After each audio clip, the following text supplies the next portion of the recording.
Coming to you live from downtown Detroit, this is Benzinga's PreMarket Prep with your host, Joel Elconin. This is a volatile puppy here, isn't it? And Dennis Dick. I'm bidding a penny. I will buy the stock for a penny.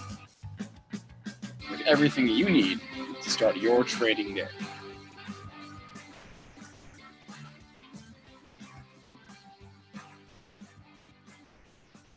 Good morning, everybody. Welcome to this Friday edition of Benzinga's PreMarket Prep. Spencer Israel, Joel Elconin back in the saddle at home base, right where we're comfortable in Detroit. Joel, you recovered yesterday at home. Are you feeling better now? Are you recovered?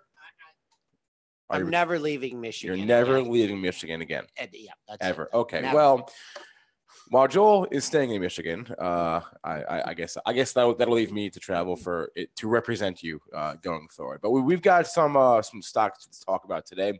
First, we're going to be joined by Tim Anderson at 8:35. He is a managing director at TJM Investments. But before and after that, we have to discuss Nordstrom earnings, AMAT earnings, Deere earnings, Campbell's earnings, AstraZeneca earnings.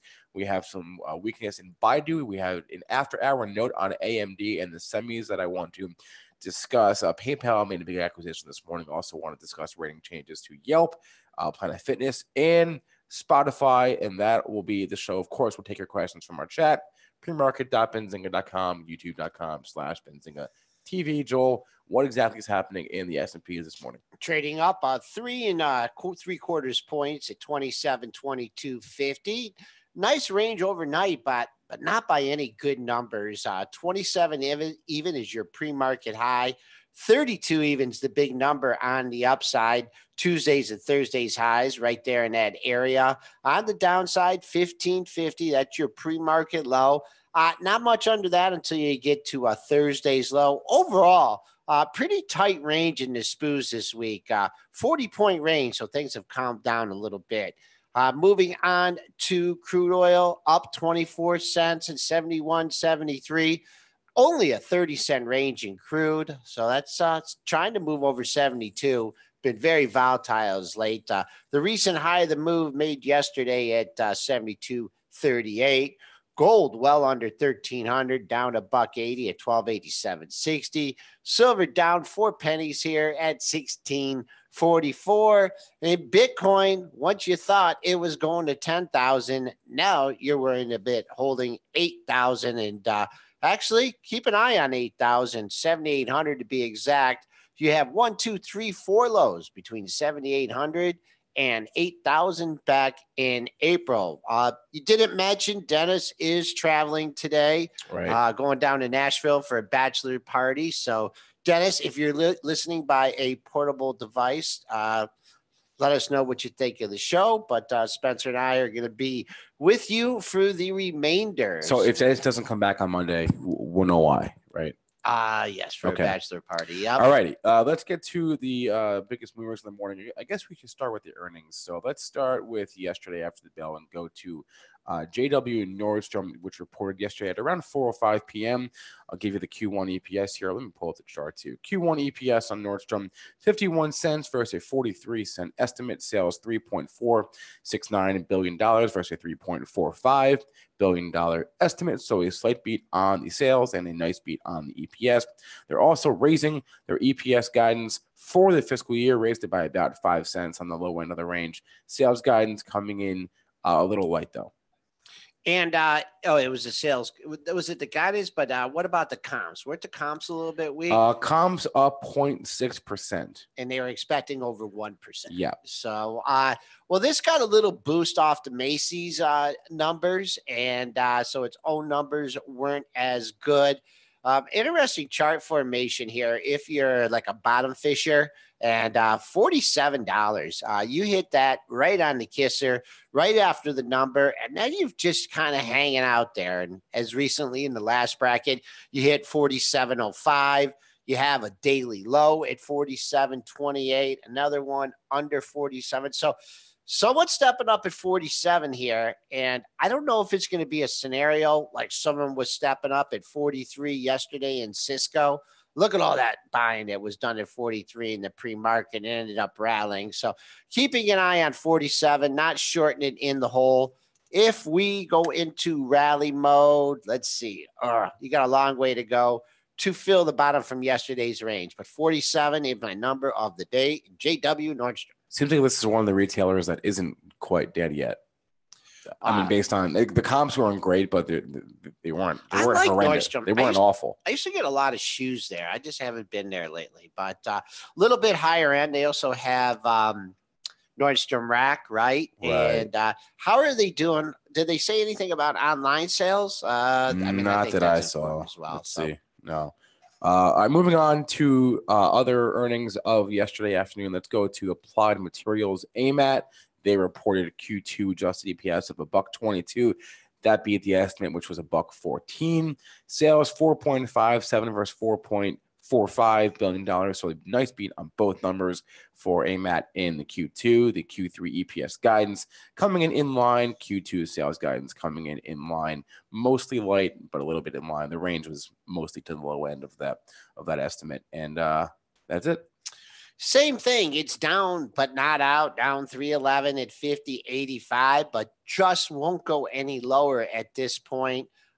Broke down, through yesterday's low by quite a bit. I'm keeping an eye on the whole $50 area.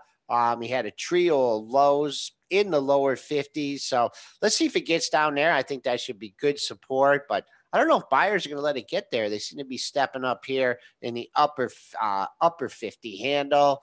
And if we go into rally mode, really hard to find resistance to fill the gap. You need to get to 53.46, which was the lower end of Thursday's range. All right, let's move on to some of the stocks from this morning.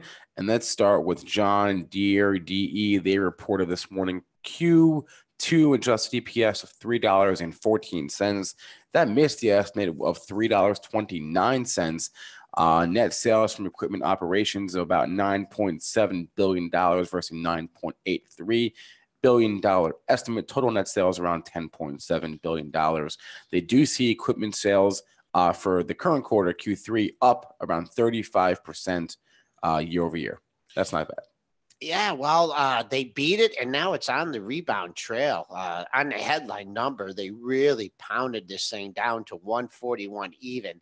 Only on a couple thousand shares, immediately turned around on a dime, now trading in the green by $1.54 at 148.35.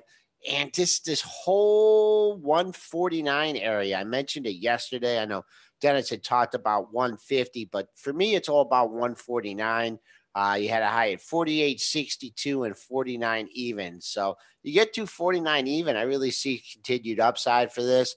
Coming back on the downside after a big rally like that. If we get near the close, I expect to find support ahead of it.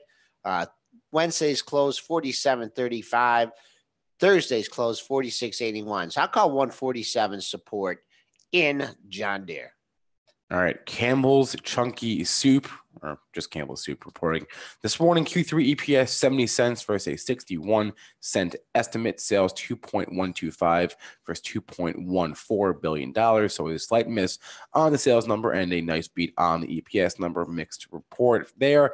They're also cutting their fiscal year 18 EPS guidance by about 20 cents. $3.10 was the low end of the range before. Now it's down to $2.85 for the fiscal year EPS. $3.13 is where the estimate was for the fiscal year EPS. So a lowered EPS guidance for the year. Sales growth around 10 to 11% for the year. Yeah, just sitting on the lows of the move and kaplooey, as Dennis would say. Taking out the low of the move here with a vengeance. Pre-market low comes in at 37.25. Not much of a bounce, trading 37.39. Oh boy, how far back do you have to go? You got to go all the way back to February of 2013. If you're looking for more downside, that was 36.49 was your low then. So if you're looking for a target on the downside, 36.49, coming back on the upside now that we've taken out the support at 39 by quite a bit. 39 will be your major resistance. AstraZeneca, AZN reporting this morning as well. Q1 core EPS, 48 cents versus a 60-cent estimate. Revenue 5.178 versus $5.283 billion. So a slight miss on that number. Miss on both for the EPS for AstraZeneca. Trading in the red by 89 cents at 35.55, but that is not your pre-market low. Call it an after-hours low at 35.22. I like 35 as potential support.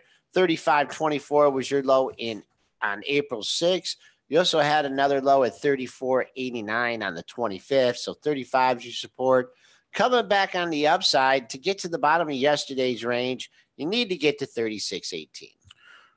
All right, let's go to some of the news from yesterday. And Joel, you've been wondering for a while, I feel like for a few months now, where is Carl Icahn? He just has not been around. Well, he's back with a vengeance. Carl Icahn 2, this time it's personal. He just won with Xerox. He hopped in with Xerox. He successfully blocked that merger with Fujifilm. And now yesterday he disclosed in a 13D a 9.38% stake in AmTrust Financial, AFSI.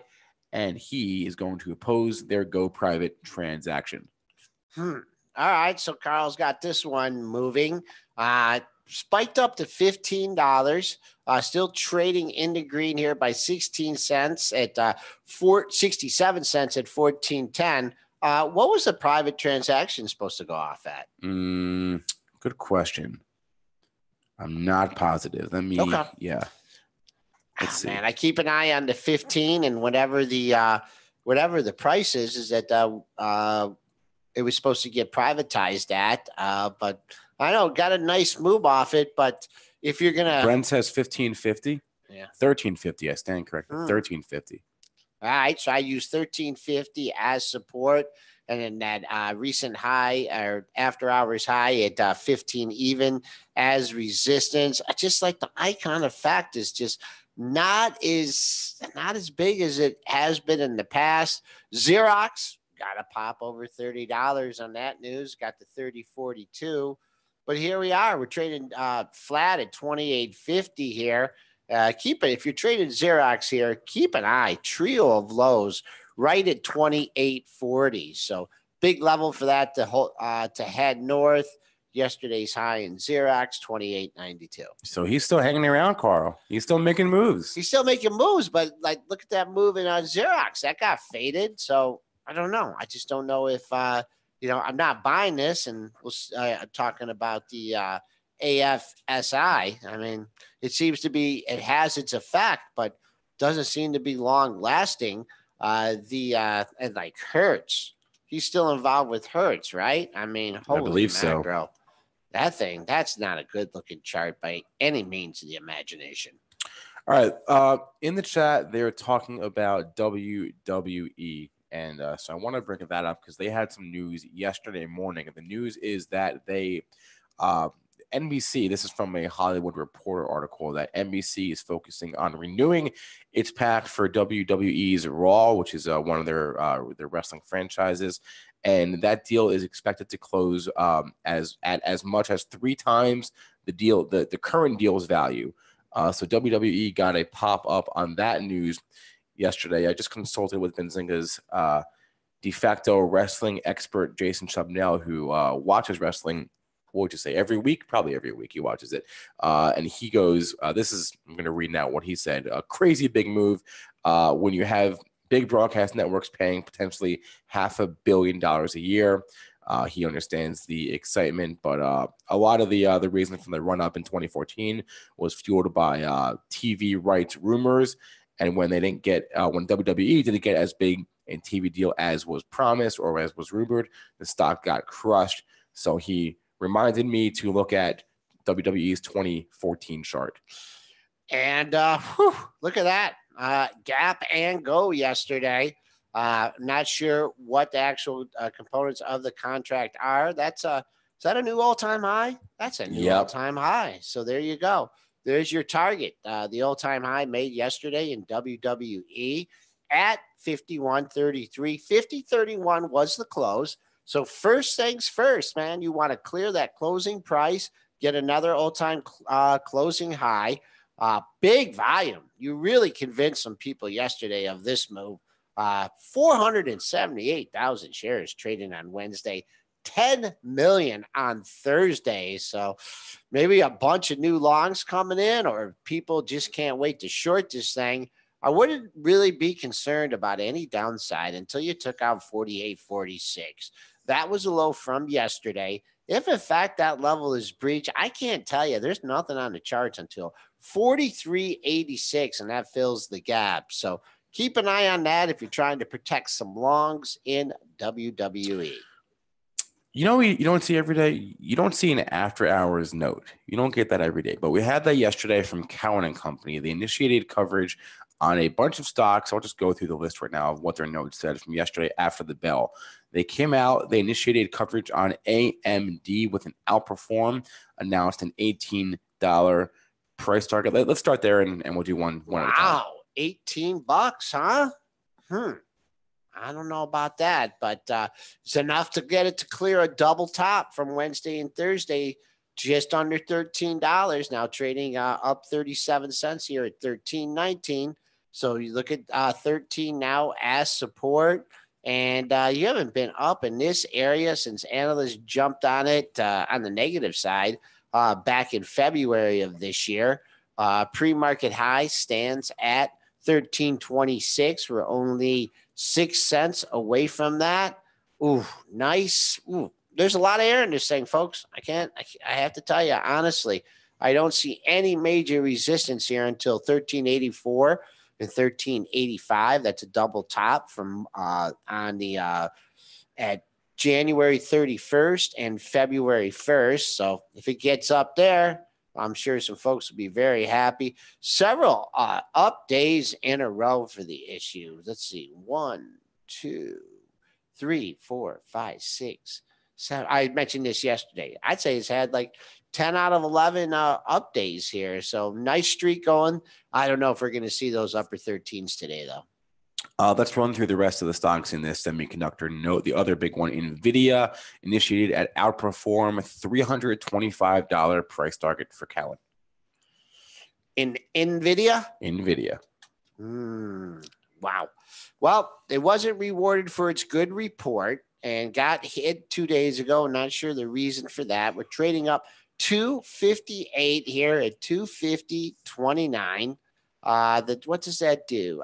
Not even at Thursday's high yet. So I'll give you two levels on the upside. Thursday's high we have to clear at 51.50. Tuesday's high at 42.90. So there's a couple short-term targets coming back on the downside here. If you do go, get some sellers in here, keep an eye out for the close at 247.40, 247.71. Ambarella, outperform rating, $65 price target. What the heck happened to that yesterday? Well, this during the session or after Yesterday. It got butchered yesterday. Let me see. Earnings? They had this note after the bell. That's all I'm seeing. But nothing during the day? And not that I'm seeing. Well, it got killed yesterday. 54.41 down to 49.68. At 49.01 was the low. So there was a big seller in there yesterday. And if you get back to the close here, let's see what happens at 49.68. Yesterday's low at 49.01. So there's a couple levels for you. Coming back on, there's nothing here on the upside. If you go into rally mode, yesterday's high 55.50, your 2-day high 55.10. So not sure what the news was yesterday. I see a tweet here about a potential Mobileye self-driving vehicle deal. I don't know if that had anything to do with it, but they are related companies. But I don't know of any specific news. That could have been the catalyst. I couldn't tell you though. Okay. Moving on to the rest of the note. Those were the biggest ones because those were the outperform ratings. Oh, there's one more outperform rating that I want to hit on. MPWR, Monolithic Power, outperform rating, $150 price target. Monolithic Power Systems? That's it. Wow. Well, speaking of new all-time high here, Yesterday, or the all-time high from March was 127.61. We're trading at 129.30. There's just nothing in here, folks. Yesterday's close was 128.76. That will act as your support. I actually didn't. It made the new all-time high yesterday, 129.15. So not going to use that as support, but 128.76 was the close. I'll use that as support, and absolutely no resistance. Dennis, breaking news now. Dennis listening to pre-market prep from the airport. So he just can't quit us. And he just ate the greenest smoothie he's ever seen. Kale, spinach, avocado. I don't know when he got. What is he doing? He's going healthy on What? this. Yeah, I don't know. Didn't know that was allowed. All right. I'll just run through the rest of this note real fast. So I don't want you to do all these stocks, but they initiated DSP with an outperform, $15 price target. They initiated Seva CEVA outperform, $43 price target. Silicon Laboratories outperform, $125 price target. Intel got a neutral, $55. What else? Qualcomm got a neutral, $58. And Cirrus Logic got a neutral with a $40 price target. And that was the note. You don't see after hours notes too often. So just wanted to. Is this like a new guy or something? He just decided to come over and release his notes there. I don't know. Brentster, we weakened up a little bit here over the last 10, 15 minutes. Nothing major, nothing to shake your head at. But let me know if you see anything that regarding just a little bit weakness. Hanging out at the close, just above the close here at 1875. Was it someone in the chat that brought up lumber, Joel? Yes, they did. They did. So let's look at the. I don't think we get either of us get the lumber futures, but we can look at the wood ETF. Yes, and I was just could you pull up? Do the wood ETF and then pull up the monthly chart. And you will notice here, since February of 2016, lumber has had 3 down months, and that's it. I don't know what the fundamentals are before, but wow, what a bullish looking chart here. If you're going on a monthly basis, I'm looking at the ETF here. And it made an all-time high in April at 82.90. So far, 82.44. This thing trades a little bit of volume, but not sure what the fundamentals are. Not looking to short this thing at all. All-time high, 82.90. We haven't looked at lumber in maybe ever. that was a first for us. All right, let's go to where else did I want to go? Look at Dennis put a picture of his smoothie up there. That's pretty good. I wonder how he did that. I mean, he's good with technology. What can I say? All right, let's move over to let's go to Baidu. I saw there was some weakness in Baidu this morning. The COO is stepping down or will step down in July. What does the chart tell you, Joel? Baidu, huh? Ooh, hit an all-time high yesterday, and it was a perfect double top for you technical traders, 83.95 and 84.22. They don't like to change into C-suite. Took it down to 260.74. Now rebounding a little bit, so keep an eye on your pre-market low at 260.74. Since we are above that, I'll give you another intermediate low there at 265.61. We're just hanging right there at the 3-day low. Yesterday's close way up at 79.68. Let's just catch up on the chat here. Sure. Are we seeing any news in Micron? Yeah, I looked for you. Who asked that question? I was looking. I can't remember who asked the question now, but Matt in Beyond. I looked. I didn't see anything specific on Micron, but just I kind of figured that they're related to that semi note yesterday from Cowen is what my first thought would be. It was a note on pretty much the entire sector, and they didn't call out Micron, so I kind of just would tie those two together. It's down in the pre-market, 53.55, down $1.15.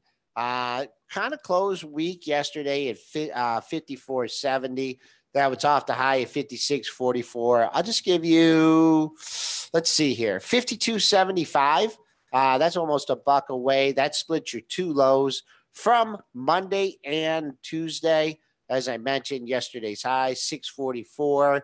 And now you're trading down a stick. You'll find some resistance at 54.70. Going through the chat, I don't know if there's anything else, any other tickers. Someone is mentioning Carve. I want to bring that up too. This is another one of those low float plays. Ticker CARV. I didn't see any news, but the float on this thing is like 1 million shares. So one of these, one of those guys. Yep. And there was no news on it. No, not that I'm seeing. Not that anyone is seeing. I don't think. All right. So just your classic, Carver Bancorp. Huh. Traded. All right, I'll just give you. Well, it didn't trade on Monday. It didn't trade on Monday or last Thursday. Traded 106 shares on Tuesday. 18,000. Those are the people that got the memo on Wednesday. 6.5 million yesterday. So every share was traded 6 times yesterday. Yes. Oh, okay. Yeah. That's great. Well, straight up in the pre-market, so I'm not gonna argue that it can continue to go higher. Trading near the highs of the pre-market session, 1339. So what you want to do if you're playing this low float puppy here is get this up over 1339 and let it keep running. There are some numbers on the monthlies here. And on the monthly charts, 13 even was a high back in April of 14. So I'd keep an eye on that. Then your other monthlies high are 1475 and 1668. If this thing goes into reverse, I have absolutely no idea where it's going to go. All right, a couple tickers coming to the chat now. Let's start with BZUN. They had earnings yesterday morning that were fine. They beat the EPS by a penny, 9 cents versus 8 cents. Revenue beat by about $7 million, 146 million versus 139 million. This was a popular one on Benzinger Pro yesterday. One of the most searched tickers on the platform. Big move, nice move yesterday, and not giving much back. Your range and your new all-time high made from yesterday was at 53.90, trading down 40 cents at 53.11. So we'll keep an eye on that all-time closing price high of 53.51, 53.90 all-time high, and don't get too excited. There might be some sellers at 54. Maybe some high-frequency traders stepped out at 53.90. But nice move yesterday. Really not worried about giving much back until you take out the low from yesterday. 47.33, gap fill at 45.92 from Wednesday. Synchrony Financial making some moves yesterday. First, they announced a $2.2 billion buyback plan. Then they announced a raising of the quarterly dividend from 15 cents a share to 21 cents per share. I should know the symbol here. SYF. You should have known that symbol, yes. Oh, I'm sorry. Long week. Forgiven. All is forgiven. Long week. Let's see here. You've had a nice run. You're flat here at 34.93. Not really giving it back. Just nice 3-day rally going on here after a bit of consolidation.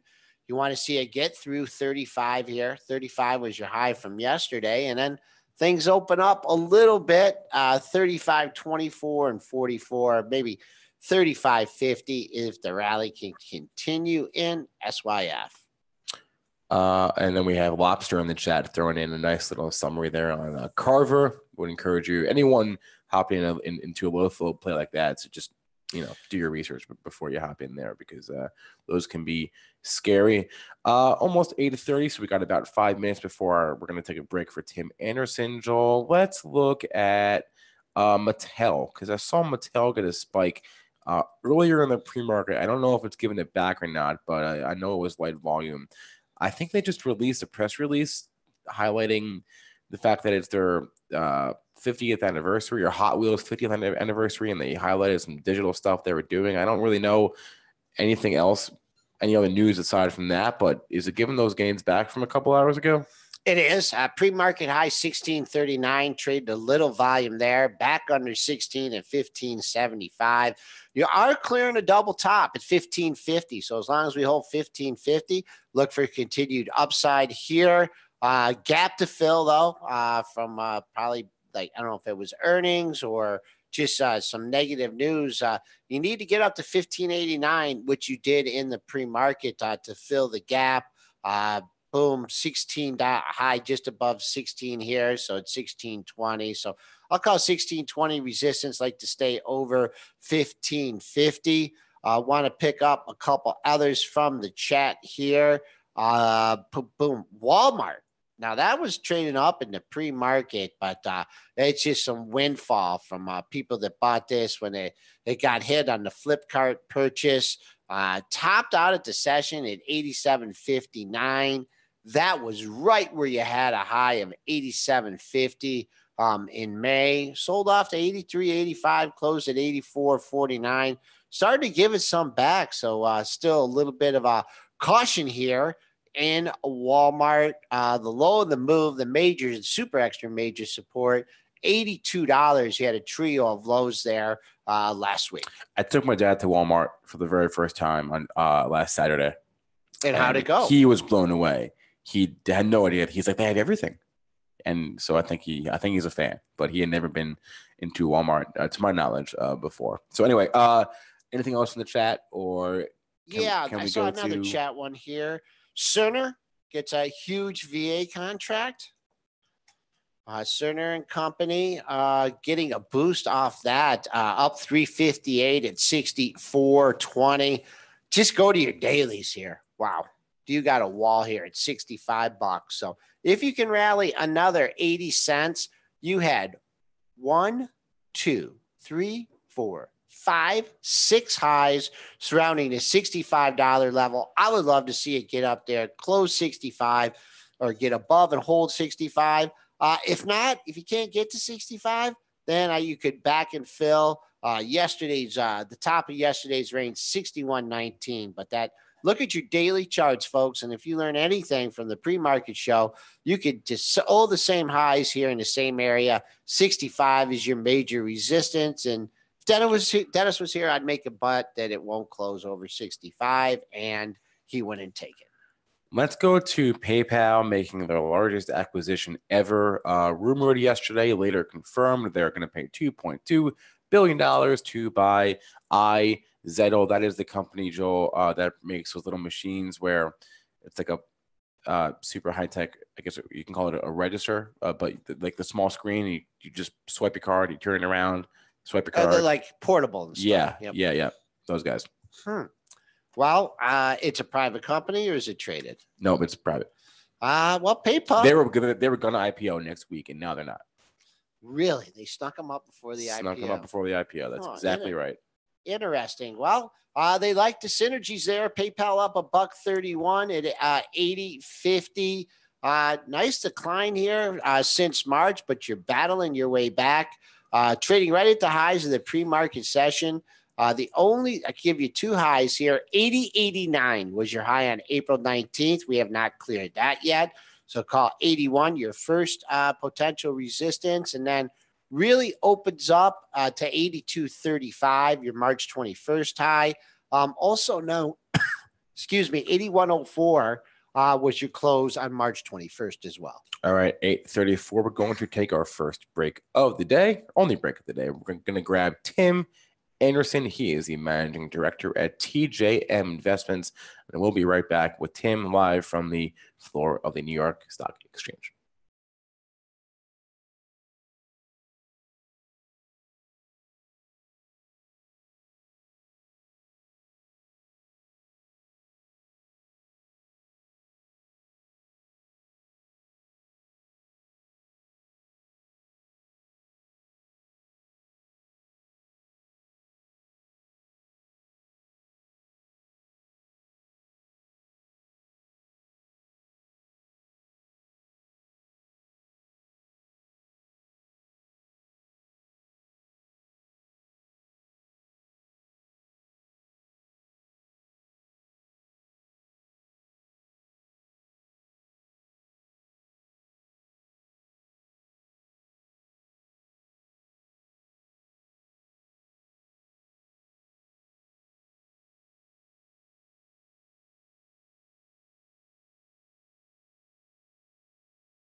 Welcome back, everyone, to PreMarket Prep. Spencer Israel, Joel Elconin, on now with Tim Anderson, Managing Director at TJM Investments. Tim, how's it going this morning? It's going well. Good. Let's bring up you sent us a couple of charts. Thank you for doing that. Let's bring up your first one here, which is a chart of the Russell 2000. Tell us exactly what this chart is showing. Well, sure. I mean, look, I think it's pretty significant that the Russell 2000 has closed at an all-time high the last 2 days. It's clearly leading the other indices higher, and there's no doubt that a lot of the stocks in the Russell, because they're smaller cap stocks, don't have the exposure to uncertainties over the trade negotiations that are going on a couple of different fronts, and they don't have the exposure to as much exposure to the much stronger dollar either. Now, that being said, I think it's very important that money is consistently flowing into this group over the last few weeks, because these are also smaller cap stocks that a lot of people view have a lot of growth potential, for the next few years. So overall, you're liking the Russell compared to any other major index? Look, if you would look at the oscillators that are connected to that chart, they might be, if it keeps moving higher, we may get a very minor overbought condition if we got up toward the 1640 level. But there's no doubt that it's impressive to have that trading at an all-time high and holding that level after we were in an environment where the S&P 500 and a couple of other major market averages were down 10%, not much longer than 4 weeks ago. Is there any other potential downside catalyst you're seeing? I mean, you mentioned the fact that they don't have as much exposure to the geopolitical, new headlines, and I mean, that's always been the story. That's always been the story with those stocks. Now, there's always, from years and years ago, when we were in a little bit more of a normalized interest rate environment, people felt that a rising rate environment would be more negative for small cap stocks than large cap stocks, because if they have to go borrow money, it's just going to hit them a little bit harder. And even though I think we're in a rising rate environment right now, rates are still historically very, very, very low. All right. And these are stocks that are typically going to have, the stocks that have it working are going to be growing, certainly better than 3%, probably even more than 5%. And probably more than what their cost of capital would be if they went into the fixed income market. Let's look at the next chart you sent over. This is the S&P 500. Tell us what you think here. Look, the S&P had been in just almost a textbook converging triangle formation for 14, 15 weeks from when we put in the highs on January 26th. We put in a low on February, second week in February. We tested that low in April. We had a couple of pretty significant lower highs along the way. And it's got just a really good downtrending resistance line that went to the highs we hit the second week in March, to the second lower highs we hit in April, and that kept getting tighter and tighter. And about 8 or 9 days ago, we broke out of that. We got above the mid-April highs of 2712, and it almost looks like we've got a little bit of a flag pattern forming there. I think it's kind of we closed at 2720. It's kind of important for us to hold the 2700, 2712 breakout level, which was the mid-April highs. And if we were to continue to move higher, 2750 might be the near-term resistance, but real resistance up at the 2800 level. It's very important to watch oil in conjunction with this, because there's no doubt that oil going up into the mid to high 70s, and the energy complex rallying along with it has helped the S&P break out of that triangle form, that triangle pattern. You've got an MACD on the chart here. Why do you like that indicator?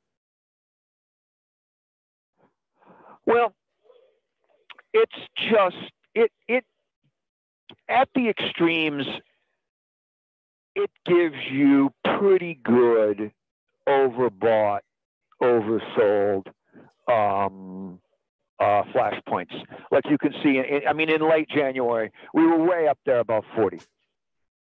After the sharp 2-week sell-off in February, we got down, maybe close to 30. We're not really in a danger zone right now, but we do have, a couple of those lines starting to trend up a little bit. If we got up near 2,800, I think that you'd get, we'd probably be above 20 in the positive, and it would be, the bulls would, maybe start to get a little cautious. All right, let's move on to the last chart you sent over here. Let me pull it up real quickly. They're not getting it up on my screen right now. There we go.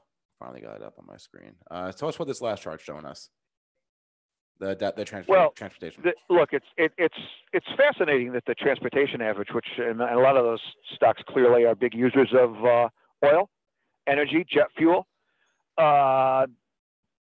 That's had a pretty good move the last 2.5 weeks, even though energy has not rallied 10 days in a row. It had rallied 9 days in a row. Yesterday might have ended up being a little bit of a push. But you can see pretty clearly here that this has been in a sideways channel with the 10,800 level being a level where it's failed at 3 or 4 times just in the last 3 or 4 months. We got above it maybe just briefly on an intraday basis yesterday, couldn't hold it, closed at 10,740. So we're kind of 60 points away in the world of the transportation average. This is a very volatile index. This thing can go through, 50, 100, 150 point moves, sometimes pretty easily. There's a lot of real high price stocks here, and there's a lot of stocks that are real volatile. Clearly, the railroads have some risk related to the NAFTA talks, and the other transports. The airline and freight carriers, the air freight carriers have some exposure to oil and jet fuel. So there's a lot of moving parts in this, but if you could get above the 10,000, if you could have a breakout and hold move above the 10,800 level, that would be very positive for the transportation average. And it would also be intriguing given that the transport average is typically viewed as an early cyclical sector of the market. Which is interesting to see. It would be interesting to see an early cyclical sector breakout and make a move higher when we're in like the 9th year of a bull market. We're on the line with Tim Anderson, Managing Director of M&D Partners, a division of TJM Investments. Tim, you're saying the market is having a constructive week, even though the 10-year now is at 3.1. It's people are worried about, what happened over 3. Now it's done that. You're saying the market so far is having a constructive week, only a 40-point range in the S&Ps. What could happen today that would say, man, this was not a constructive week? We backed off the highs and maybe we're at the top of a trading range. What are you looking for in the technicals? I think that you had a lot of banter on China trade negotiations yesterday. At one point in time, the market was up. The Dow was up, 70 or 80 points. The S&P was up maybe 8 to 10 points. And then you had some chatter that China trade negotiations were going, nowhere. We hit another stumbling block. Frankly, I don't think we're going to have resolution on the China trade talks until we get a resolution on what's going to take place in North Korea, because I think they're hinged. So then overnight, you had headlines late last night that Reuters was reporting, and a lot of these headlines I just brushed off, but this was a Reuters story at one point that China had agreed to help reduce our trade deficit with them by $200 billion. And they refuted this morning, that. They're walking back from that. I think a lot of this is trial balloon type stuff. If you were to have some real hardline comments on trade, that would hit the market. But given the fact that we went above 3% on, what was it, the third or fourth try? The first time we got there was in very late January. We backed off from it. Clearly, there were some other issues with the volatility trades in the market at that point in time. But we went from 3 to 310 like nothing. And if we'd have done that in March, the market might have really got smacked hard. But now we're down the S&P is down like less than 1% on the week. It's going to open a little bit higher this morning. Even if we would have just closed right here, I got to think that'd be a win for the week. Yeah, we're starting a week. We're starting to decay. The futures are now in the red here. I see that. Doing the show. And I don't know if there's just headlines in the last a 15 little or bit. 30 minutes. But no NAFTA deal on the table, according to AP. And that's going to be tough. That might be tough to get done because the talk all along the line has been look, the NAFTA trade negotiations are very hard. They're very hard to get done because of the auto industry and all the connected parts there. And also, I believe that the Mexican elections are in. I got to look it up. They're either in the summer or they're in September, and it's going to be hard for them to break out of that agreement before their election. Think about that. Now, that being said, I still think that it's going in the right direction, but clearly, hardline banter on trade is something that has sent the market into days of volatility during the last few months. And the thing about that is if you're trading off that, then, and you're getting short, you're leaning on that, then Trump comes out and goes, NAFTA's fine. We are going to be moving. One tweet.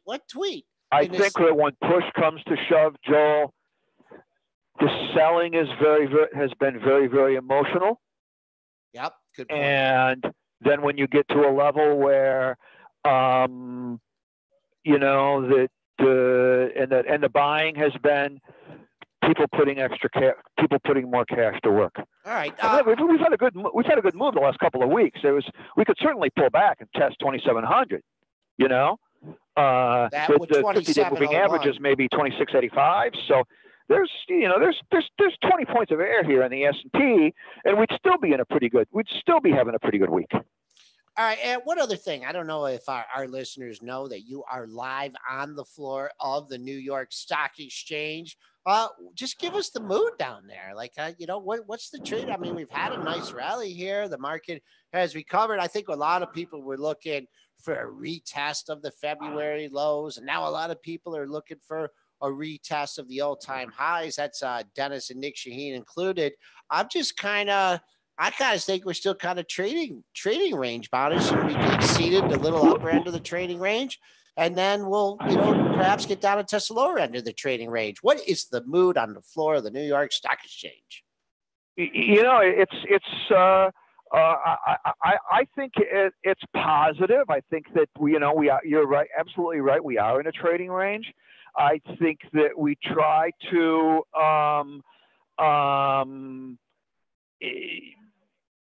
I don't want to say ignore all the spurious headlines because they can have a 1 to 1.5% impact on the overall market from time to time.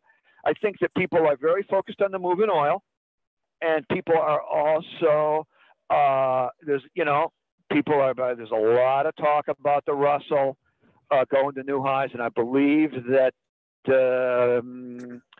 you're going to have this annual Russell reconstitution. All right, Tim. Hey, listen, Tim, we're up against the clock here, but I just want you to know that two of our top traders in our chat here, Spinner says guest is excellent, and that would be you.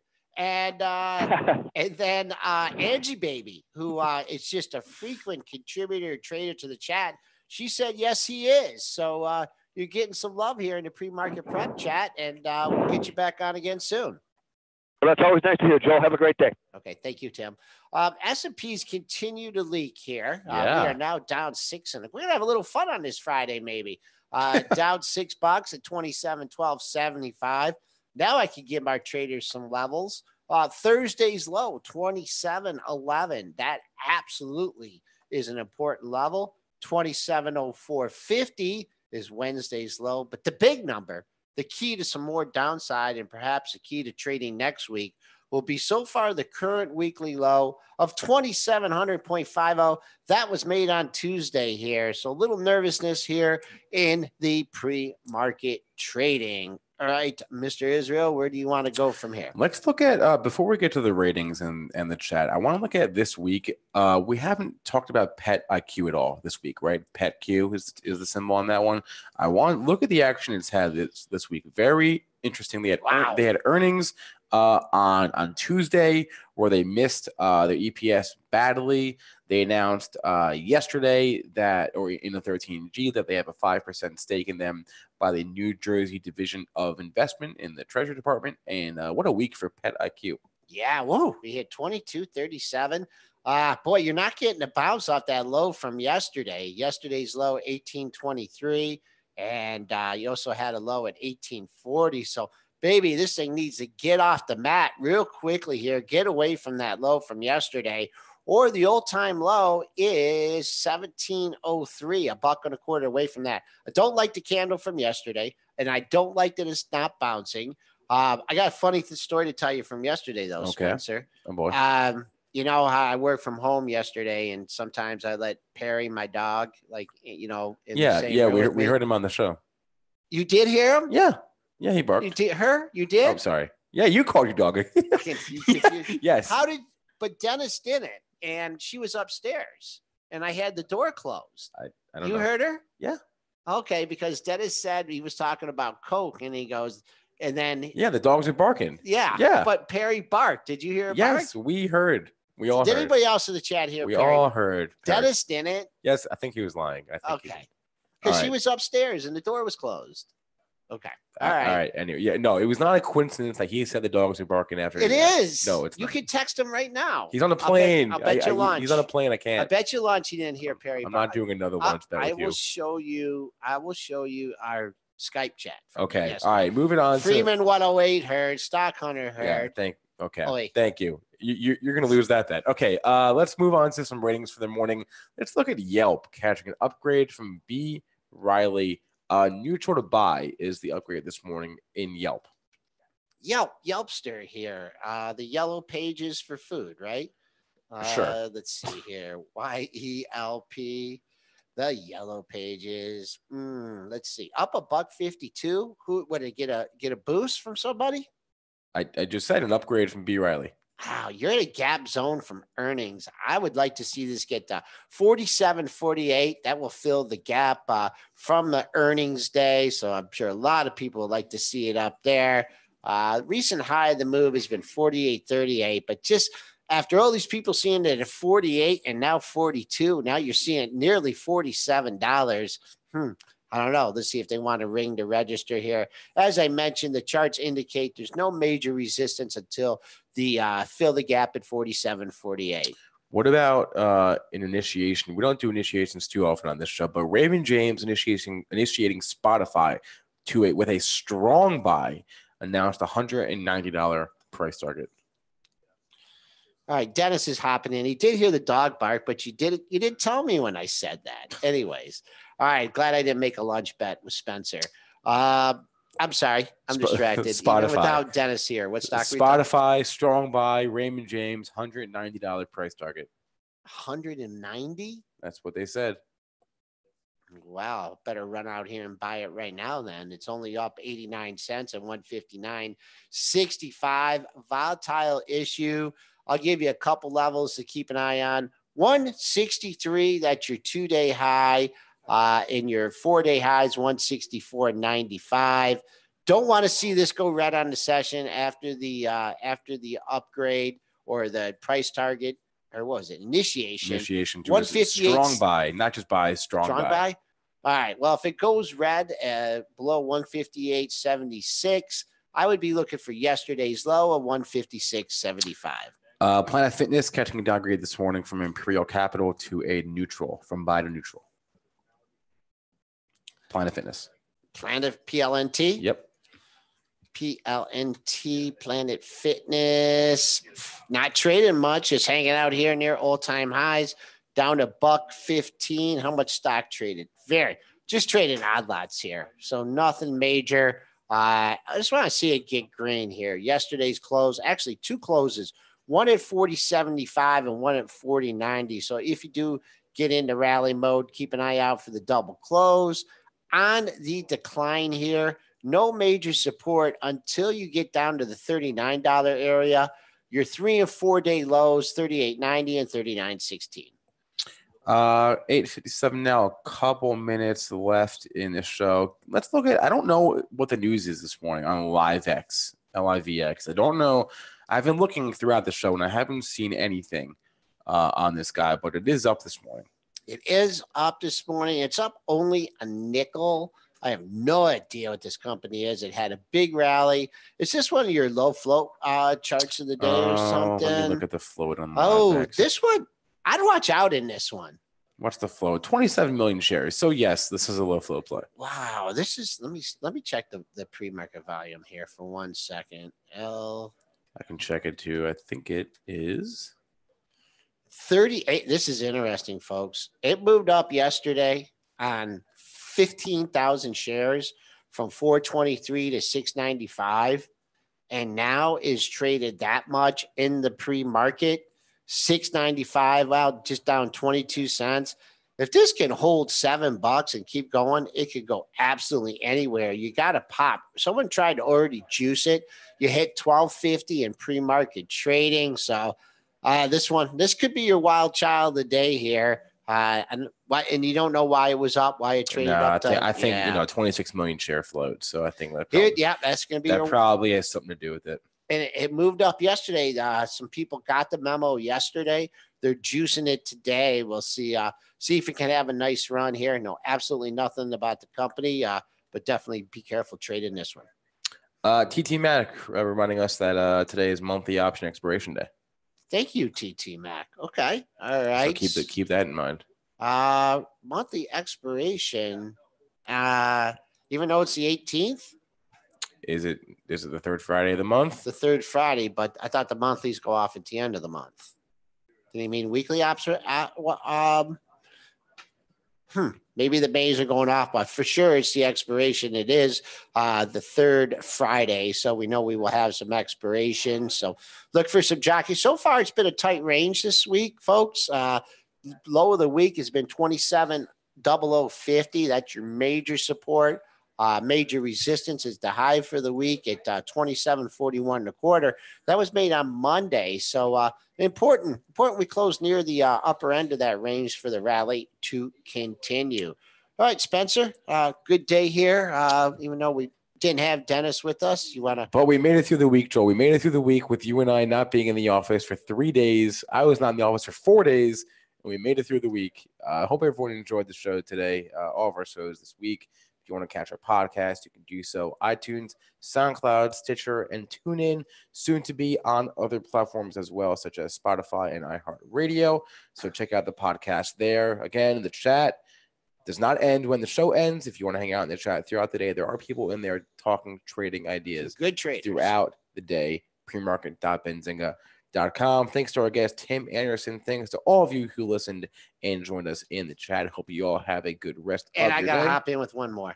Okay. And I just, DC1 just yelled at me. Oh. All caps. Okay. Amgen trading up $1.83 at 176.48. Your trusty Benzinga Pro late Thursday, they announced approval of Iranub. You pronounce it. Yeah. Approval for a drug for migraines. How about that? Yes. And they're up, taking some other stocks up as well.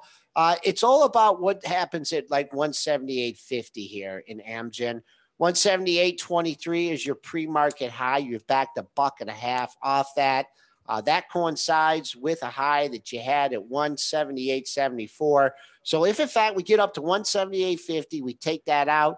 I think you got a major breakout on your hands. The longer it takes to get there, I expect some back and fill.